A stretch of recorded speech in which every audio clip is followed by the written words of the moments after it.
Le président Alassane Ouattara a prononcé ce mardi matin, 18 juin, un discours sur l'état de la nation devant les deux chambres du Parlement réunies en congrès.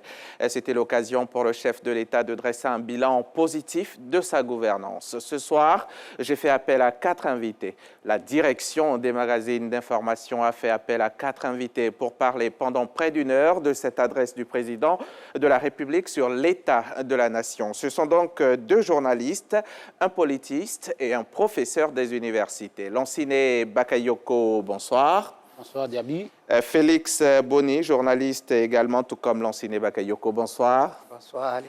Nous avons aussi Simplice Dion, professeur Simplice Dion, bonsoir. Bonsoir. Et puis professeur Koulibaly Nanourgo, bonsoir. Bonsoir Diaby. Bienvenue à tous les 4 sur notre plateau.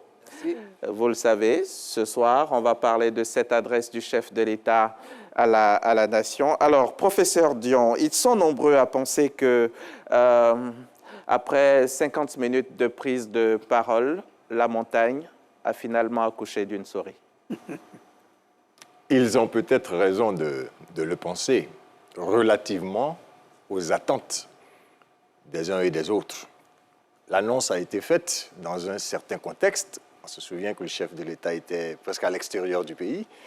L'annonce a été faite du discours. On a dû penser qu'il y avait une urgence telle que on attendait quelque chose de ce discours-là. Le chef rentre. On pense qu'il va parler élection 2025. On pense qu'il va faire des annonces choc. Mais comme je le dis toujours, on oublie que le président Alassane Ouattara, un homme politique averti, c'est un artiste. C'est le maître des horloges. Il ne faut pas oublier, c'est lui qui a le calendrier. Peut-être voulait-il faire une annonce. Et peut-être à la dernière minute, a-t-il considéré que ce n'était pas le moment vu un certain nombre de réalités. C'est lui qui dit quand il doit parler. Il faut que les gens s'habituent à connaître les hommes politiques qui les dirigent. C'est lui qui fixe le cap. Quand le moment viendra, je vais parler. Et je crois qu'à la fin de son discours, il a dit cela. On me dit que vous aviez des attentes, on va le faire une prochaine fois. Donc, pour résumer, oui, je dirais que, pour moi, le discours sur l'état de la nation du chef de l'État peut être intitulé « Comment délivrer un message par anamorphose ». Il a fait illusion et nous sommes tous tombés dans le panneau. Et puis c'est Alassane Ouattara. Alors, qu'est-ce qu'on attendait, professeur? Qu'est-ce qu'on attendait? Le professeur Dion dit qu'il a peut-être... voilà, on attendait quelque chose. Qu'est-ce qu'on attendait? Alors, il faut d'abord se poser la question de savoir ce que c'est que l'adresse du chef de l'État à la nation. D'accord. En fait, c'est un discours présidentiel, qui est un discours d'exercice du pouvoir. Il est dans la fonction présidentielle. Et il intervient pour... cette parole présidentielle, c'est une parole de décision, une parole de bilan, ou bien une parole pour fixer le cap. Et dans l'absolu, ce n'est pas une parole pour dire si oui ou non je serai candidat, ou bien pour dire que tel autre... Mais cela a déjà été vu ici, oui, mais ça, Koulibaly. Ça veut dire que le discours présidentiel, il n'y a pas un ordre du jour unique qui est établi. Le chef de l'État, ça demande que le Congrès se réunisse. Donc c'est lui qui fixe le cap. Il décide ce qu'il est opportun de dire à un moment donné. Et pour lui, à l'instant T, il fallait faire le bilan de son exercice. Sur quoi? Sur l'essentiel des préoccupations des Ivoiriens. Voilà un aspect essentiel que le chef d'État a bien voulu aborder dans son discours. Il n'y a pas un ordre du jour fixé et de façon immuable. Si on veut faire une petite historique des adresses à la nation du chef de l'État, l'année dernière, il y a une annonce, 1 milliard de francs CFA par an consacré à la question des jeunes. 2022, la nomination du vice-président de la République. Vous voyez, 2021, malheureusement, l'exercice n'a pas eu lieu. Mais en 2020, c'est l'emploi du temps, comment on appelle ça? Il y a eu une autre annonce une année avant 2021. Oui, naturellement, oui, mais c'est... Et cette annonce-là, c'était laquelle, vous vous en souvenez? C'était, je crois, l'annonce de la candidature du retrait, voilà, qui a été contrariée par le contexte des contingences. Voilà. Comme quoi il aurait pu en parler encore cette année. Donc cela faisait partie des attentes, hein, Félix Boni? Ben moi, je n'attendais pas. Surtout la classe politique qui scrutait cette annonce-là vraiment de façon évidemment, attentive. Évidemment, il faut situer le discours dans son contexte.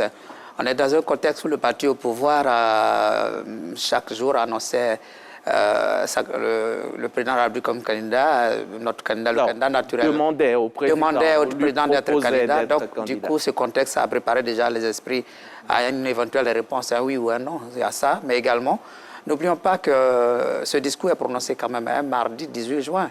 Et le président était à Paris lorsqu'il annonce ce discours pour le mardi 18 juin. Souvenez-vous du mardi 18 juin 1940, du discours de De Gaulle, depuis Londres, le discours que j'appellerais le discours de la résistance.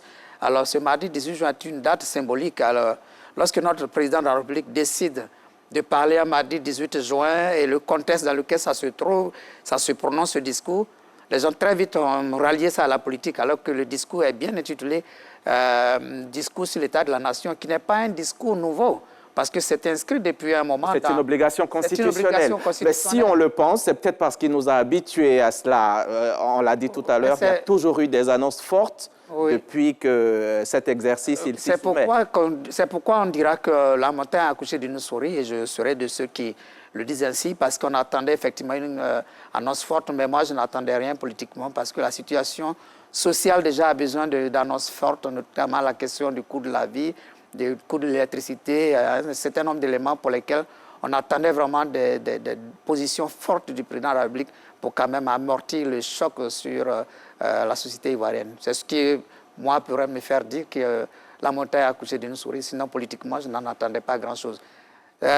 Pour juste terminer là-dessus, n'oublions pas que pour l'annonce qui a été faite en 2020, c'était juste à 7 mois, le 5 mars 2020, et qu'on a 15 mois des élections. Je ne crois pas que le président soit pressé de répondre à un message sur l'élection présidentielle 2025. Vous pensez qu'il faut attendre mars 2025 pour avoir réponse? On ne dévoile pas cette stratégie aussi vite, et le chef de l'État en est très conscient. Lansine Bakayoko, journaliste, chef du service politique, chef du service économie ici à RTI 1. Alors, autant de suspense pour rien? Non, moi je ne dirais pas qu'il y a eu autant de suspense pour rien. Parce que ce qu'il faut savoir déjà, c'est que cette adresse à la nation, c'est un rituel constitutionnel. C'est une obligation pour le chef de l'État, chaque année, de venir faire une sorte de bilan. Maintenant, ce n'est pas un moment d'exception. Parce que c'est cette impression que beaucoup donnent, c'est-à-dire que le pays est dans une situation peut-être chaotique ou dans une situation exceptionnelle qui oblige le chef de l'État à prendre la parole de façon exceptionnelle pour prendre des mesures fortes. Or là, ce n'est pas le cas. C'est une obligation constitutionnelle chaque année pour le chef de l'État de se présenter devant le Congrès pour faire le bilan de sa gouvernance.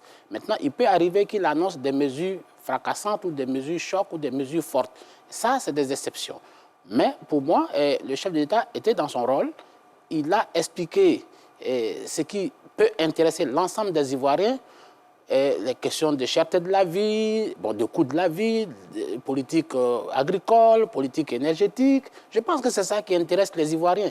Maintenant, les problèmes de positionnement personnel, c'est-à-dire, est-ce que je vais être candidat? Ça n'intéresse pas les Ivoiriens? Non, pour moi, ça, c'est un épiphénomène. C'est-à-dire que l'engagement politique, il est d'abord personnel. C'est-à-dire que le chef de l'État, lui, s'il veut être candidat, c'est une ambition personnelle. Mais que vaut cette ambition personnelle-là devant la situation de l'ensemble des... C'est le chef de l'État. Des 30 millions d'habitants. Mais je veux dire que les élites qui se plaignent, c'est-à-dire qu'eux, ils sont dans un projet à eux, un projet personnel, c'est-à-dire pour leur propre gloire. C'est-à-dire qu'il faut que celui qui est là se prononce, se détermine et éventuellement disent que je parte du pouvoir pour que l'heure de leur gloire arrive. Mais la gloire des individus, qu'est-ce que ça vaut devant la situation de millions de personnes? Je pense que le chef de l'État était bien dans son rôle. Il a parlé des questions qui intéressent les Ivoiriens, c'est-à-dire les questions de gouvernance, les questions sociales, les questions économiques. Mais les questions politiques, ça, c'est des ambitions personnelles qui ne peuvent pas être diluées dans l'ensemble des préoccupations sociales des Ivoiriens. Lansine Bakayoko estime que la situation, la réponse à cette question politique n'intéresse pas autant les Ivoiriens que le reste que tout ce qui a été égrené par le chef de l'État. Honnêtement, personnellement, je ne m'attendais pas à ce que le président aborde cette question parce que de façon stratégique... Oui, ça vous l'avez dit. Pas parce que ça n'intéresse pas les Ivoiriens? Ce n'est pas parce que ça n'intéresse pas les Ivoiriens, parce que c'est une question cruciale. Et Lansine et moi, nous avons fait ce débat sur ce plateau. Que le président se présente ou non pour les prochaines élections, c'est un débat qui, aujourd'hui, une question qui fait débat, même au sein de son parti politique. Et nous en avions parlé, et moi je disais tantôt que cette question est cruciale parce que le président déjà l'a annoncé depuis 2019 qu'il ne serait pas candidat à sa succession. Il y a eu plein de discours qui ont été tenus par lui-même sur la question. Alors les Ivoiriens sont tenus par cela. Le président va-t-il remplir pour un 4e mandat? Va-t-il se jeter encore dans l'arène? Un deuxième mandat de la 3e République. Ça n'empêche que c'est un 4e mandat. C'est un 4e mandat cependant. C'est un 4e mandat. Ça sera un 4e quinquennat. Alors va-t-il se lancer dans cette course? Ou bien ne va-t-il plus se lancer puisqu'il a annoncé qu'il faut passer la main à une nouvelle génération? Et que ceux qui s'est présenté en 2020, notamment avec paix à son âme, le président Bédié, à qui il a rendu hommage. Il faut saluer cet hommage. Le président Bédié n'est plus, le président Gbagbo ne peut être candidat parce qu'éliminé déjà par une situation juridique. Est-ce que lui qui reste parmi ces elders va encore remplir? Les Ivoiriens se posent la question. S'il se prononçait sur ça, ça n'aurait pas étonné. Alors, c'était important qu'il C'était aussi important, mais je pense que présentement, la question sociale est très importante. Les élections, c'est en 2025. Bien sûr. On aura 10 mois pendant 2025, il aura le temps de se prononcer. Quel bilan on peut faire de cet exercice auquel s'est soumis le chef de l'État, professeur Coulibaly? Bien. Alors, juste dire que le président s'est exprimé, il a choisi les thématiques qui lui tenaient à cœur à l'instant T du pouvoir. En termes de bilan, il faut apprécier l'intervention du chef de l'État dans une dynamique des études d'impact. Ça veut dire qu'à l'instant T, où est-ce qu'on se trouve sur le plan économique, sur le plan social et par rapport à là d'où nous venons.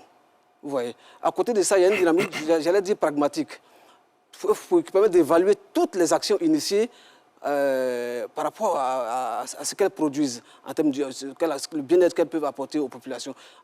Dans cette dynamique-là, si vous regardez l'information chiffrée qui a dominé le discours du chef de l'État, les indicateurs sociaux se sont nettement améliorés.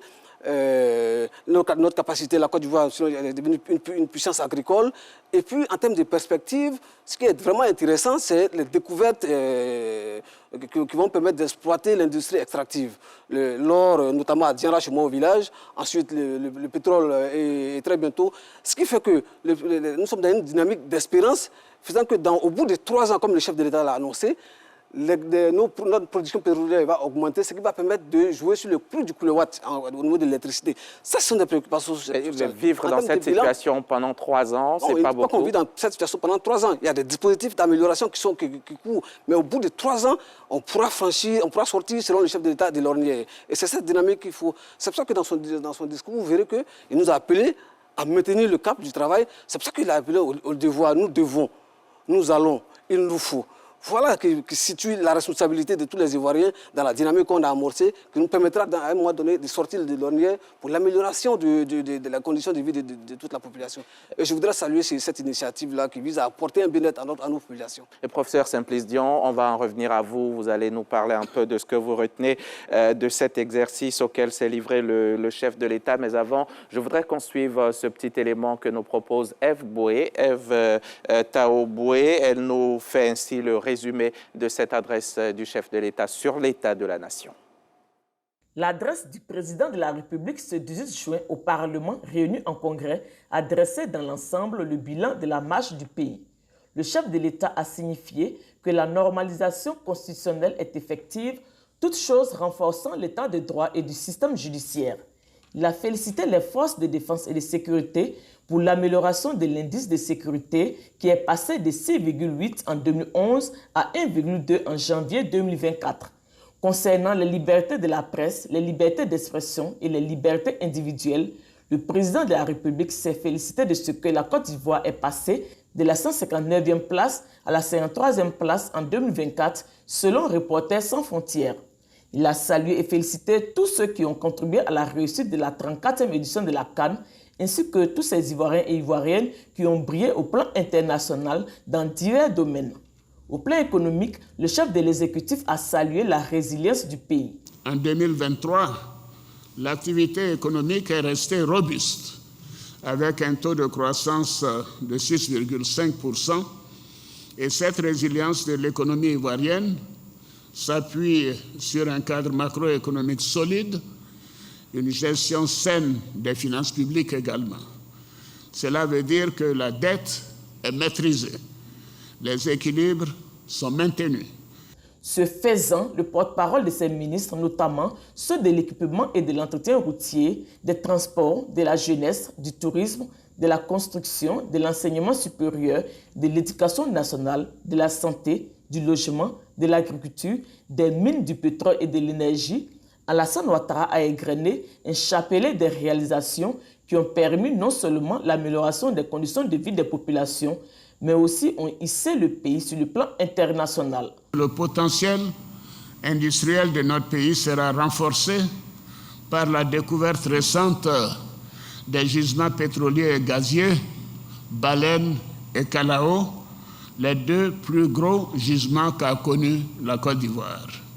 Sur la problématique de la hausse du prix de l'électricité, le chef de l'exécutif rassure.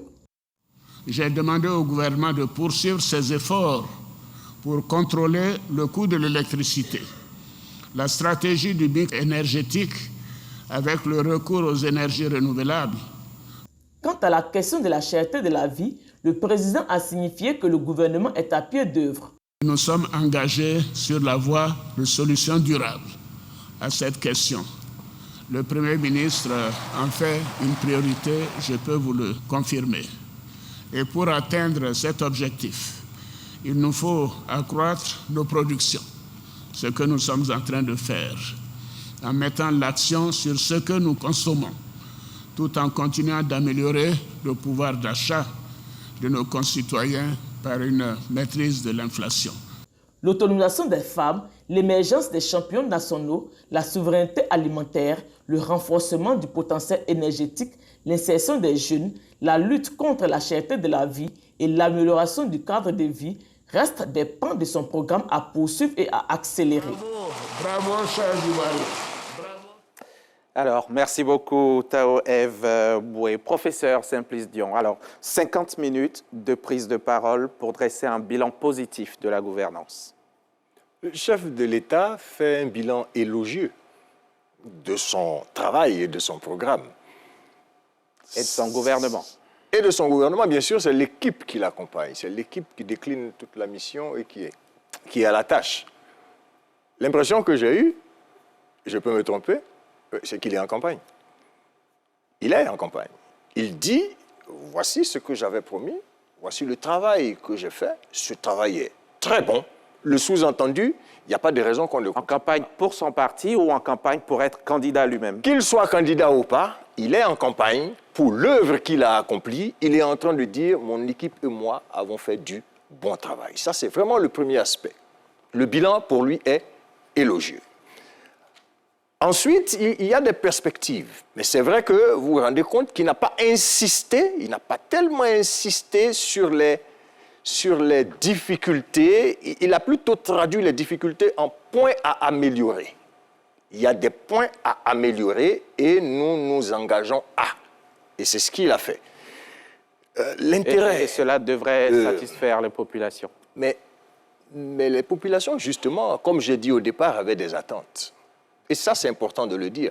Quand le chef de l'État réunit, je suppose, tous ses conseillers et qu'il leur demande qu'est-ce qui fait l'actualité, mais on l'a dit tout à l'heure, il y a la cherté de la vie, il y a tout le chapelet de difficultés liées à la question sociale.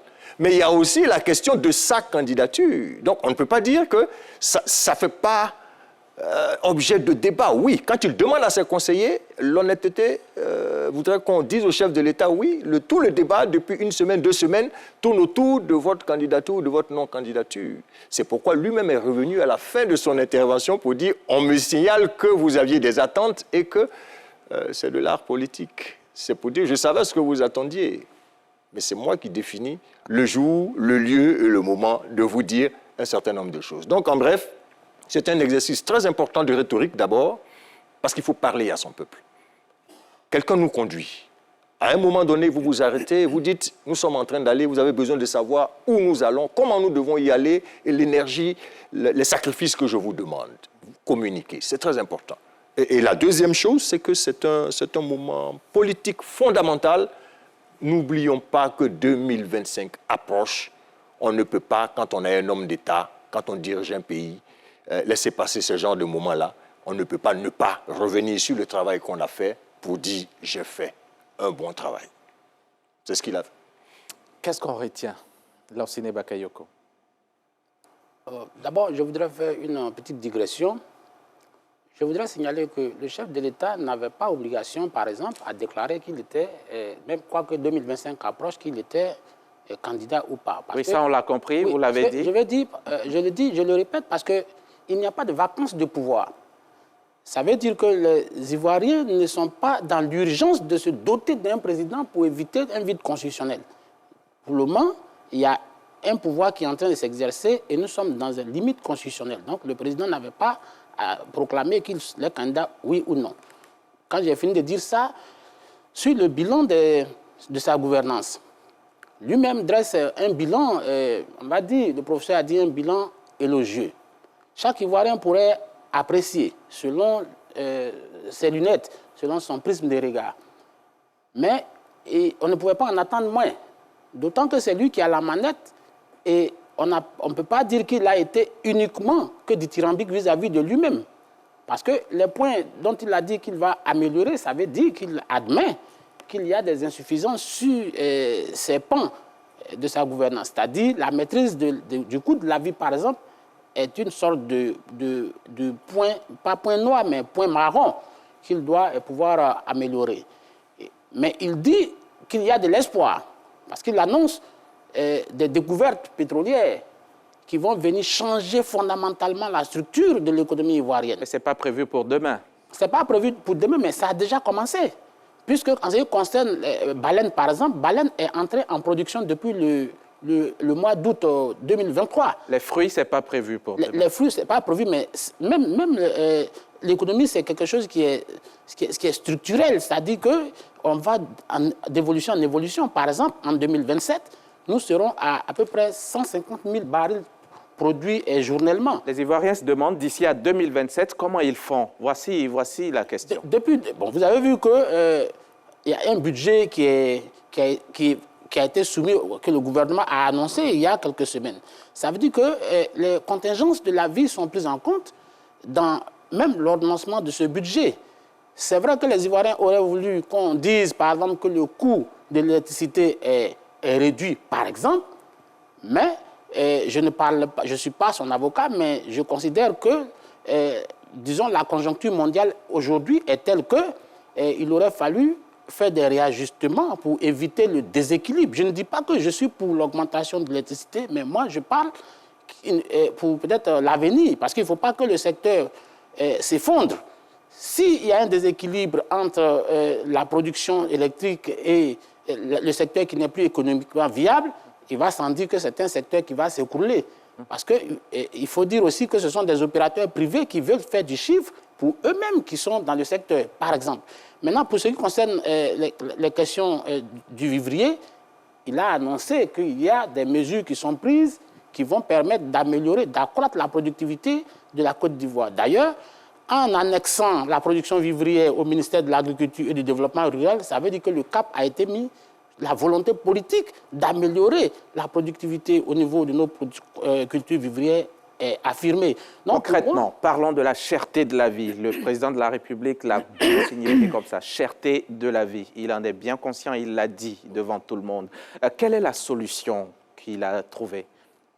Je pense qu'il faut que les populations commencent à s'adapter à la nouvelle situation mondiale.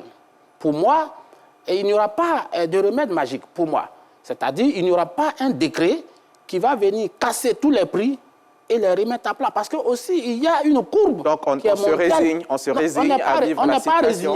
On n'est pas résigné, mais il faut qu'on comprenne que nous sommes dans une sorte de conjoncture mondiale qui fait qu'aujourd'hui, la crise russo-ukrainienne avec la fermeture des circuits commerciaux ou bien, disons, l'obstruction des circuits commerciaux fait qu'aujourd'hui, il va falloir s'adapter, il va falloir admettre que la vie ne tombera plus, on ne va plus acheter le kilo de riz à 100 francs.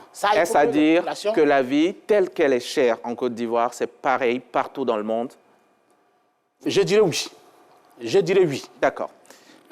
Monsieur Koulibaly, professeur Koulibaly, alors, cette obligation constitutionnelle, le président est venu, il a parlé de tout. Professeur Dion parle d'un bilan assez élogieux, mais c'est un exercice auquel on est habitué toutes les fins d'année. À la veille du Nouvel An, le chef de l'État fait pratiquement la même chose.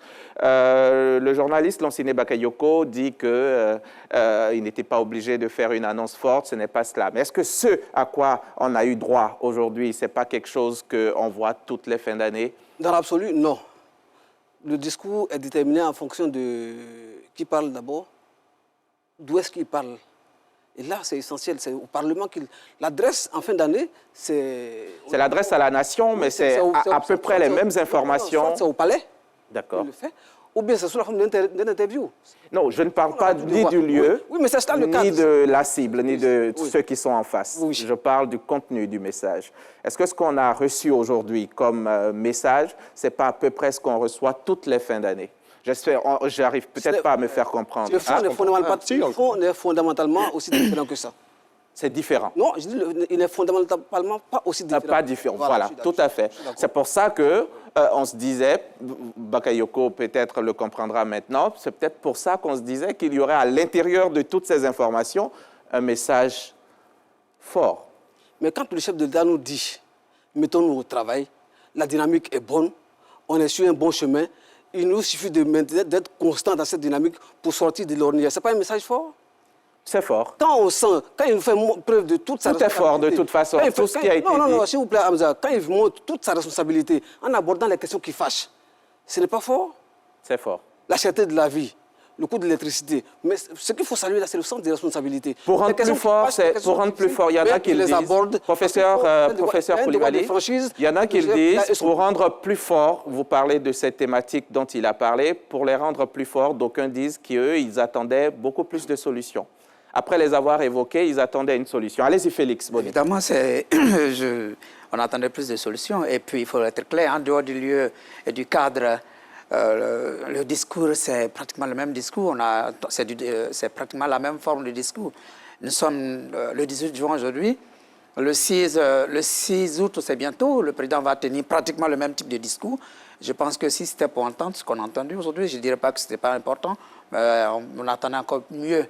On en attend encore mieux. Parlant de solutions, vous posiez tantôt la question de savoir par rapport au coût de la vie. Il en a proposé 2 solutions.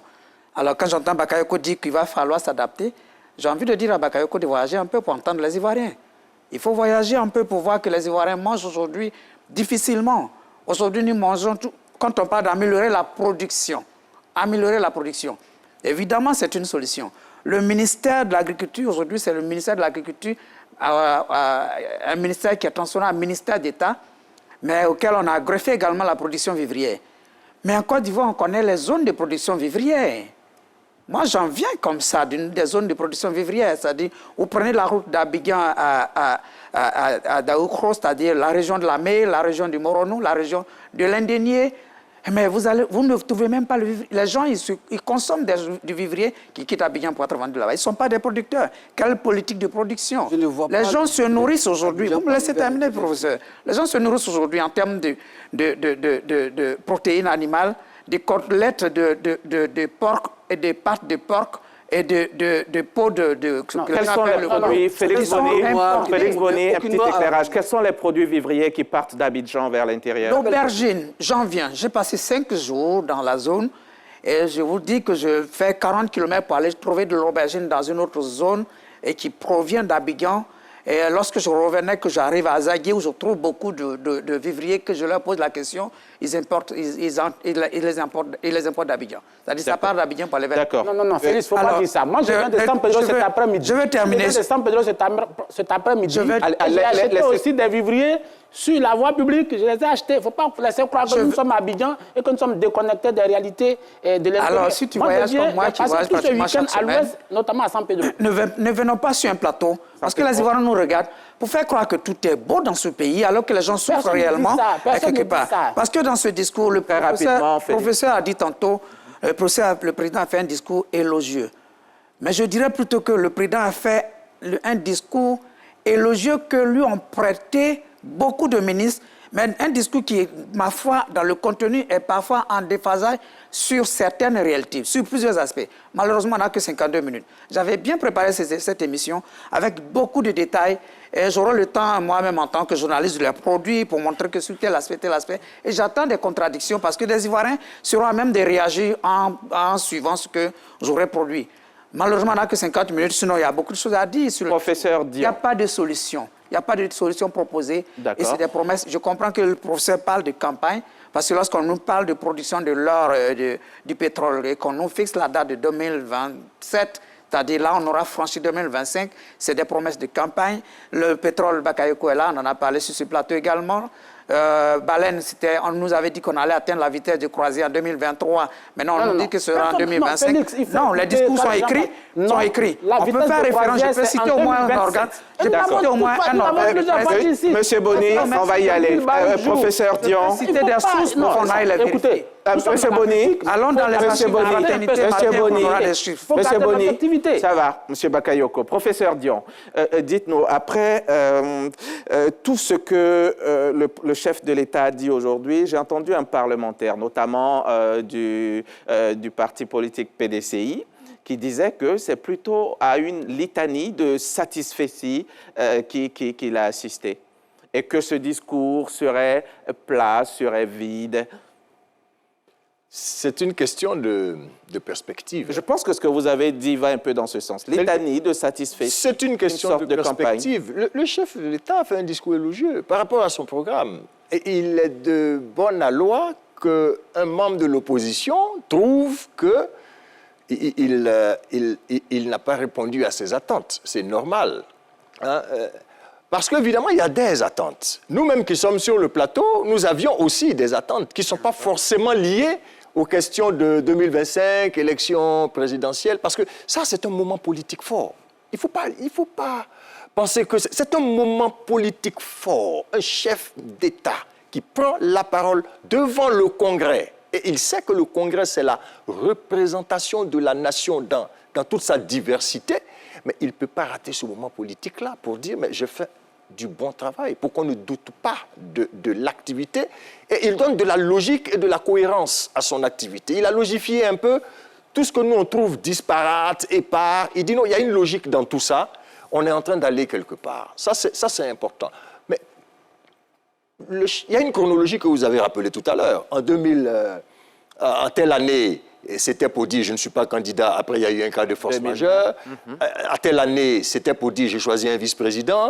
À telle autre année, c'est pour dire je vous demande de procéder à une réforme constitutionnelle pour rendre cohérente l'action du gouvernement et de l'Assemblée nationale. En même temps, il parle de l'année de la jeunesse à l'occasion avec près de 300-400 milliards.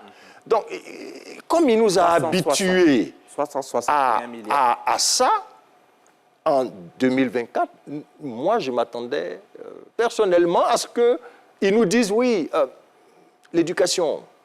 Pour cette année, moi, je parle d'éducation. Je pense pour ma chapelle, hein. Ouais, mais je veux parler des conditions de vie, de travail, des enseignants, des formateurs, ceci, cela. Moi, je m'attendais à ça, mais ça aurait pu être dans un autre domaine. Donc, comme il nous a habitués à ça, nous nous attendions à. Mais je pense qu'il a dressé son bilan. Chacun appréciera. Les hommes politiques qui ont critiqué négativement son discours, eux aussi ont des ambitions pour le pays. Il est de bonne loi qu'ils trouvent que c'est pas ce qu'ils attendaient, mais c'est le jeu politique. Et je rappelle toujours que le jeu politique entre les partis, c'est le jeu du discrédit. On a posé la question aux Ivoiriens, à quelques-uns d'entre eux. On n'a pas beaucoup de temps ce soir, on ne va pas tous les écouter, mais on va regarder ce petit micro-trottoir de notre reporter Ahmed Traoré.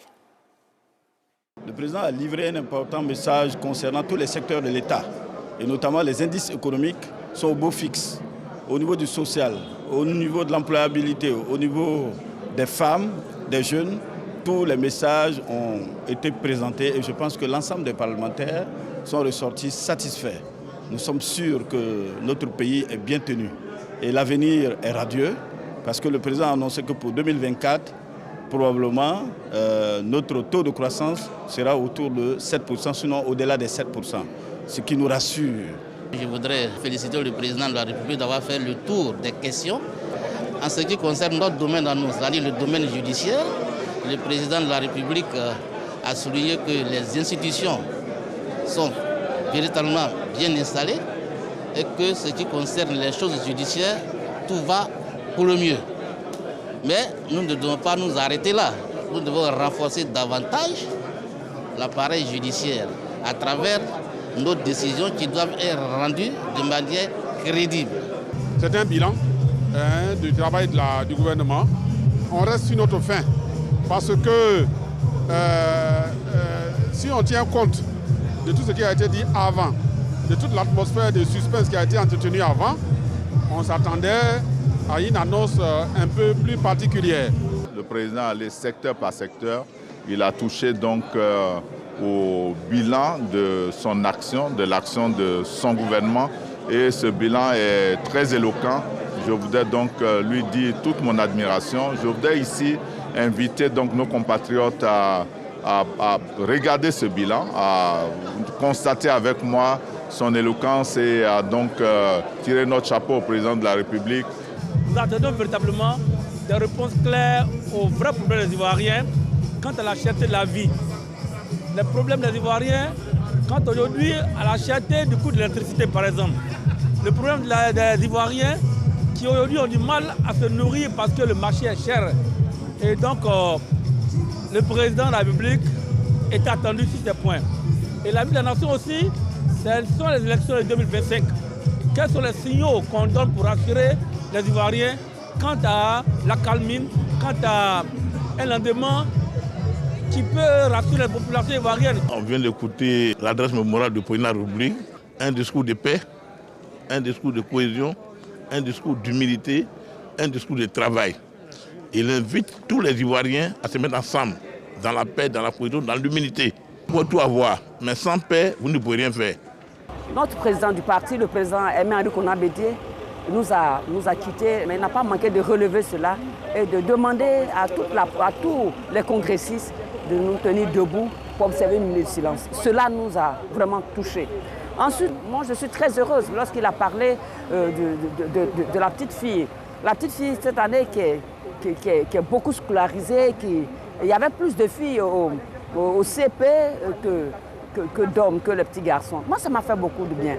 Je sors satisfait du bilan du président ces 13 dernières années, qui montre très clairement, n'est-ce pas, le repositionnement de la Côte d'Ivoire, non seulement donc, au niveau de l'Afrique, mais aussi au niveau de la sous-région. Ce qui est très important de retenir, c'est la réduction de la mortalité donc infantile et maternelle qui était une préoccupation majeure pour notre pays. On l'a vu, hein, en lieu et place du micro-trottoir, ce sont les impressions des participants. La plupart étaient des parlementaires, donc présents à cette adresse, présents au sein du parc, du Palais des Congrès, du Sofitel Hôtel Ivoire. On dit que c'était un ton à la fois sérieux. Le président de la République aujourd'hui, dans sa prise de parole, avait un ton à la fois sérieux et libéré. Il a distribué les bons points à chaque ministre. Il a parlé, mesdames, messieurs, il a parlé d'une économie assez résiliente avec un taux de croissance à 7% pour cette année. Le développement des infrastructures, bien entendu. Il y a le bilan positif de la politique agricole. Il y a eu l'éducation, l'insertion des jeunes, l'autonomisation des femmes et surtout la sécurité, avec un bon indice de sécurité. Professeur Nanologo. Oui. Bien, vous venez juste de rappeler tout le bilan que le président a dressé, avec les concessions aussi, là où il faut améliorer.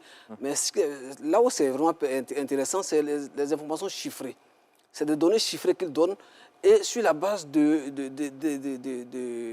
sources qui font référence, qui font autorité en la matière. Les agences de notation, par exemple, pour révéler la dynamique économique qu'il a citée. Je veux aussi rappeler à Reporters sans frontières, qui fait autorité dans le domaine de la liberté de la presse.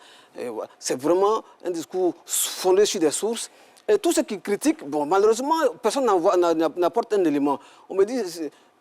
critiquer, je suis d'accord, on peut critiquer, on est libre d'exprimer ce qu'on pense, mais personne, alors là, aucune critique n'apporte un chiffre pour contrarier ce que le président a dit. Et c'est là l'intérêt du discours présidentiel. Vous venez de le dire, on gagne jusqu'à 106 points dans le classement de Reporters sans frontières. Vous, qui êtes journaliste, Félix Boni, Lansine Bakayoko, est-ce que cela se ressent dans votre corporation, 106 points?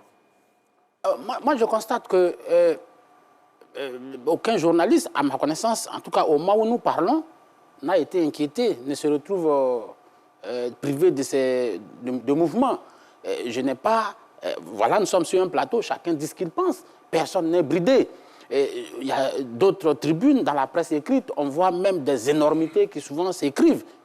Je ne vois personne quand on a incarcéré. Donc là, aujourd'hui, pour vous, on peut dire tout et n'importe quoi, il n'y a pas de risque d'être... Oui, mais non, dans l'état de droit, il y a quand même des limites à la liberté. Mais je veux dire qu'il y a une sorte de tolérance administrative qui fait qu'aujourd'hui, il y a bon, on peut dire qu'il y a la liberté de la presse et tout le monde dit ce qu'il pense, tout le monde dit ce qu'il veut. Et dans l'élément, vidéo que nous venons de voir, nous avons vu des opposants qui ont dit ce qu'ils pensaient. On a vu le secrétaire général du PPACI, on a vu le porte-parole du groupe parlementaire PDCI. Ils ont dit ce qu'ils pensaient et ils ne seront pas inquiétés. Félix Boni. C'est ça, ce sont des avancées. La même question pour vous. Oui, la même question. Quand Bakayoko parle d'énormité dans la presse, je crois que la presse ivoirienne, après une bonne quarantaine d'années d'expérience, s'est considérablement améliorée en termes de qualité des écrits des journalistes. Il ne faudrait pas... Qui explique ce bond spectaculaire. Je n'accepterai pas, en tant qu'ancien secrétaire général de l'UNCI, qu'on nous jette comme ça la pierre de cette façon. Tout ceci explique ce bond spectaculaire.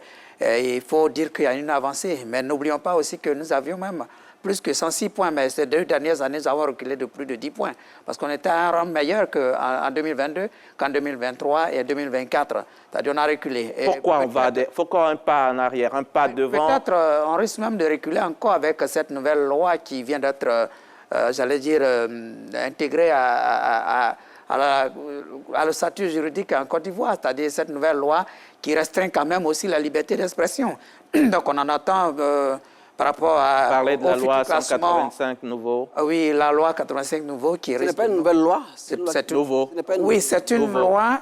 Si, c'est une nouvelle loi. Professeur, cette loi, c'est vrai qu'on nous dira qu'on a fait une mise à jour de cette loi. C'est pour ça qu'on parle de nouveau. Aujourd'hui, à quelques mois, à quelques 15 mois des élections présidentielles, au moment où le débat politique va s'animer, lorsqu'on intègre une telle disposition dans le statut judiciaire, c'est-à-dire législatif en Côte d'Ivoire, il faut s'attendre à ce que cela impacte la vie. Non, mais il faut protéger aussi les citoyens. Il faut protéger aussi les citoyens qui sont parfois sans défense, sans défense, qui sont parfois attaqués dans leur intimité. Non, il faut protéger les... Ce n'est pas maintenant que les... Assimilés au libertinage. Bakayoko, tu me laisses parler. On ne peut pas t'assimiler au Bakayoko, M. Boni va Parce que protéger les citoyens dont tu parles, ce n'est pas aujourd'hui qu'il faut protéger les citoyens. Cette loi aurait pu venir aussi un peu avant, également aussi, mais maintenant que ça vient à une période où le débat politique va s'animer quand même quelque part, où les journalistes auront certainement à rapporter certains propos. Quand ça arrive à ce moment précis, je crois qu'il y a une sorte de restriction qui ne dit pas son nom et je comprends qu'il y a des réactions.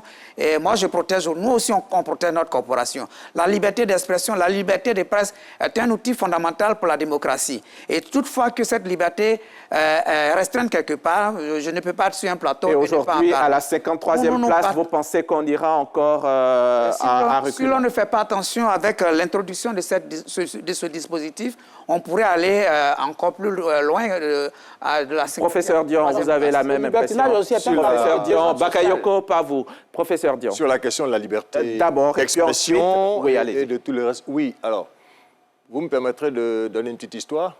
Très rapide, vous avez 20 secondes. 20 secondes, oui, c'est notre ami Bouk qui rencontre une fois Lien sur son chemin, et puis Lien dit « je vais te manger ». Et Bouk dit « mais pardon, j'ai une famille ». Il dit « bon d'accord, à 3 conditions, hein. Tu me donnes 3 vérités indubitables et je te laisse partir ». La première vérité, c'est laquelle? Il dit « la première vérité, c'est que si je savais que j'allais te trouver sur mon chemin, je ne serais jamais venu ». Il dit « d'accord, c'est bon ». Et la deuxième vérité, si tu me laisses partir et que je dis aux villageois que je t'ai croisé, toi, Lien, personne ne va me croire. Ah, il dit, oui, ça c'est vrai. Bon, allez, rapidement, la troisième vérité, je te laisse partir. Il dit, en réalité, toute la palabre, toute la discussion que nous avons là, c'est parce que tu n'as pas faim. Sinon, tu m'aurais mangé tout de suite là. Tout le débat qu'on a, Ouattara, il a fait ceci, le gouvernement, tous les débats, les chaînes de télévision qui sortent pour critiquer l'action gouvernementale. Mais il faut reconnaître que c'est parce qu'il autorise aussi cela. C'est pourquoi il faut reconnaître aussi les efforts du gouvernement, parce que la liberté d'expression en Côte d'Ivoire. Moi, je me sens libre de dire ce que je veux. Ouais. Je peux étoffer ça comme je veux. Reporter sans frontières, ça parle de la... Moi, je me sens libre de dire ce que je pense. Et vous n'êtes pas de la presse, on a fait des efforts dans le domaine de la liberté d'expression. Je ne parle pas de la question de la coopération, précisément de la presse. En termes de liberté d'expression, ça parle de la presse. Oui. Alors, la dette est maîtrisée. Le président de la République a insisté là-dessus. Nous sommes 9e africains. Professeur Coulibaly. Oui. 9e africain, 3e des pays francophones. Francophone, oui. Oui, et puis 2e en Afrique de l'Ouest. C'est le résultat du grand travail abattu par l'équipe gouvernementale. La dette est maîtrisée? La dette est maîtrisée, oui. D'accord. Tous les pays ont une dette. Nous, on parvient à maîtriser notre dette.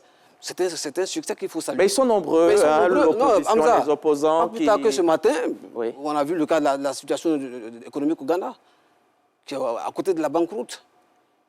Donc nous, on a le mérite de maîtriser notre dette et de conduire notre navire vers de beaux horizons. Il faut saluer cela, en fait. C'est tout. Ce qui... Ouais. Mais on va rembourser. Oui. Allez-y, Bakayoko. On va en venir à vous tout de suite. Allez-y. Bakayoko, très rapidement. On n'a plus que 3 minutes. Sur la question de la dette, nous sommes... ce sont les indicateurs macroéconomiques, je veux dire les indicateurs qui nous intéressent ici. Alors, on le répète, les ratios sont pour le moment maîtrisables, c'est-à-dire que nous sommes à un taux d'endettement modéré. Nous sommes modérés à 58% des recettes intérieures, c'est-à-dire que du ratio communautaire.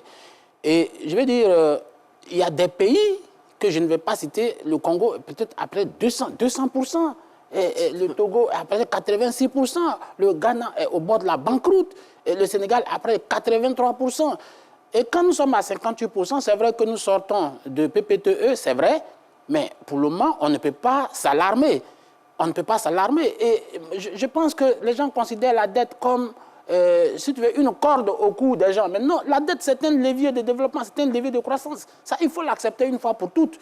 La dette, il faut sortir de cette conception traditionnelle qui fait croire que la dette, c'est quand on a une corde au cou, que c'est les paumés et les éclopés qui vont s'endetter. Non, la dette, c'est un levier de croissance. Et je pense aujourd'hui que l'ensemble des indicateurs macroéconomiques, c'est-à-dire, je parle de la consommation, du déficit commercial, du déficit budgétaire, de taux de croissance, la Côte d'Ivoire ne peut pas aujourd'hui, on ne peut pas dire aujourd'hui que la Côte d'Ivoire est un mauvais élève. Je consens qu'il y a des efforts à faire, je consens qu'il faut surveiller davantage l'endettement de la Côte d'Ivoire. Je consens qu'il faut une meilleure gestion du déficit budgétaire. Je consens qu'il faut encore accélérer les investissements, peut-être les investissements publics, mais aussi les investissements privés pour pouvoir améliorer le taux de croissance qui est projeté à 7% en 2025, 2024, 2025. Mais on ne peut pas aujourd'hui dire que la Côte d'Ivoire est très mal gérée. Donc, il n'y a pas de raison de s'inquiéter, ça va, tout va bien pour le moment. Tout ne va pas bien. Il y a une surveillance qu'il faut faire au niveau de l'endettement, mais la plupart des indicateurs sont au vert. Sont au vert, d'accord. Merci, M. Bakayoko. Le président a aussi salué la mémoire de tous nos disparus, avec une pensée pieuse pour toutes les familles qui ont perdu un parent, un être cher. Félix Boni. C'est un geste. J'en parle, mais en 15-5 secondes, laisse-moi dire qu'on a eu droit à beaucoup de chiffres. Moi, ce qui m'importe généralement dans les chiffres, le professeur a parlé d'indicateurs sociaux. Professeur Coulibaly. Coulibaly a parlé d'indicateurs et d'impact, tout. Mais les chiffres, l'important pour les Ivoiriens, ils ne comprennent pas les chiffres, c'est l'impact sur leur quotidien qu'ils comprennent. Et en réalité, quand on regarde l'impact sur le quotidien des Ivoiriens, c'est difficile. C'est plutôt les chiffres. C'est ce qui veut dire que vous n'êtes pas d'accord avec les chiffres? Pas du tout avec les chiffres qui n'ont pas d'impact sur les populations parce que l'économie gouverne le monde, mais le social doit accompagner l'économie. C'est la même chose que nous disons. Les deux éléments, quand on ne conjugue pas, quand les deux éléments ne fondent pas une synergie, et que les gens étouffent dans leur quotidien, on parlait tantôt du coût de la vie, de la cherté de la vie, du coût de l'électricité. Quand les chiffres n'apportent rien de nouveau par rapport à des solutions par rapport à ces situations, je crois que moi, pour ce qui me concerne, tous les chiffres qu'on donnera n'ont pas réellement de sens. Alors, ceci étant dit, Bakayoko pourra répondre après. J'ai apprécié cet aspect d'hommage rendu à certaines personnalités. Pas seulement qu'aux personnalités, même de toutes nos victimes, les victimes des inondations. Je n'arrive là à certaines personnalités, j'ai bien dit à certaines personnalités. J'ai également apprécié cette pensée pieuse pour les victimes des inondations. Mais quand on a fini d'avoir ces pensées pieuses, il faut proposer des solutions aussi par rapport à ces questions. Parce que les victimes des inondations... Mais les solutions, n'est-ce pas tout ce qu'on voit autour, tout ce qui est mais ça n'a rien donné. La preuve en est que les déguerpissements n'ont pas empêché qu'il y ait des morts. Et suivant bien la question, les morts chaque année des inondations, ce ne sont pas forcément dans ces quartiers. Les quartiers UP, Angré, Riviera et autres sont aussi... Vous ne pensez pas que les chiffres auraient été beaucoup plus hauts si ces déguerpissements dans certains quartiers, dans certaines zones à risque n'avaient pas été... Je ne me souviens pas de l'année, mais les chiffres étaient plus élevés à la Riviera cette année. Non, là, on parle de 2024. D'ailleurs, ça veut dire que les problèmes ne se situent pas uniquement à ce niveau-là. N'empêche, Abidjan est beau. En regardant ce qui se fait en termes de déguerpissement, même si le visage humain de ces déguerpissements n'est pas pris en compte. La régie, on va écouter les populations. Allez-y. C'est un discours vraiment qui atteste vraiment que le président est encore très résistant, voilà, parce qu'il a parlé sur assez de minutes. Il a fait également l'état de la nation, il a parlé également des acquis de la Côte d'Ivoire. Et donc, quand on l'écoute, on comprend dès lors que la Côte d'Ivoire d'aujourd'hui et puis la Côte d'Ivoire de 2011, vraiment, c'est totalement le jour et la nuit. Donc, beaucoup de réalisations ont été faites. Donc, il a fait assez de bilans pour ça. Donc, il a montré efficacement vraiment que la raison pour laquelle les peuples l'ont élu, il a été à la hauteur vraiment des attentes de la population. Concernant les travaux du gouvernement dont il a parlé, je pense que le début c'est bon. Concernant la cherté de la vie, vraiment, s'il a pu résoudre ce côté-là, vraiment, je pense que c'est déjà bien parti. Chaque état-major des partis politiques désigne son candidat. Le PPACI a désigné son candidat. Nous, au RHDP, nous, on a dit que notre candidat naturel, c'est le président Alassane Ouattara. Mais Alassane Ouattara n'est pas venu s'adresser au RHDP. Il est venu s'adresser en tant que président de la République à l'ensemble des élus de tous les bords de la nation. Il ne peut pas venir se déclarer le candidat d'un parti. Mais c'est nous, en tant que parti politique, qui l'avons désigné comme candidat et on attend simplement qu'il ait la force de nous dire le oui. Mais nous sommes convaincus qu'il sera notre candidat, c'est notre candidat naturel, c'est notre champion qui a démontré au monde entier qu'il est un modèle de résilience, mais un modèle de don de soi pour sa population. Le RHDP est convaincu, le président Alassane Ouattara est le candidat, sera le candidat pour 2025. Nous avons malheureusement terminé. Il y avait un thème lors de cette adresse au Parlement, pendant le congrès donc au palais des congrès du Sofitel, c'est la CAN. La CAN. C'est presque un standing ovation pour cette belle victoire autour de la CAN. Un mot, on va finir dans la gaieté. Professeur Dion. L'homme politique est constamment en campagne. Et c'est ce qu'on a vu ce matin. On parle de la CAN pour nous... Fierté nationale. Question de fierté nationale. Et comme l'homme politique est constamment en campagne, ben, il ne fallait pas attendre que le chef de l'État donne des verges à l'opposition pour le fouetter. Ça, c'est de la politique. On va boucler. Dites en même temps quelque chose pour terminer. Pour terminer, la Côte d'Ivoire a besoin de paix. Le chef de l'État l'a dit. Et il faut que les acteurs politiques travaillent à faire en sorte que nous puissions aller vers cet objectif-là. Et je souhaite que 2025 soit un moment de fête nationale après l'élection qui aura lieu. La CAN, Bakayoko. Oui, sur la CAN, c'est l'un des éléments palpables, matériels qui montrent le succès de la Côte d'Ivoire. Motsepe, le président de la CAF, a dit que c'était... Oui, il a dit que mais ce sont les signes tangibles, parce que les gens pensent que tout ce qu'on dit, c'est de la virtualité. C'est le virtuel, ce n'est pas palpable. Quelqu'un a parlé d'ici de chiffres. Mais moi, je vais terminer sur ça. Ça dit que la fonction présidentielle, ce n'est pas pour faire du remplissage. Hein. C'est pour atteindre des objectifs. C'est-à-dire que les gens pensent que les Ivoiriens ont besoin d'un président. Le bien-être des populations. Le bien-être des populations. Les Ivoiriens n'ont pas besoin que d'un président. Ils ont besoin de quelqu'un qui va changer leurs conditions de vie. Notamment la cherté de la vie. Nous, les élites qui se battent, non, il faut que...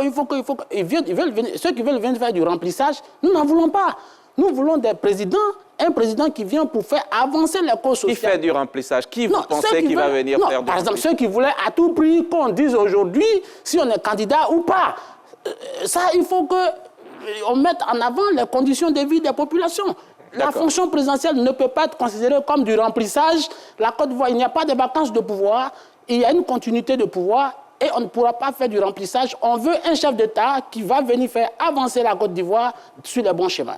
Merci. La régie, si vous êtes avec moi, faites-nous revivre la dernière séquence avec le chef de l'État. Juste quelques secondes.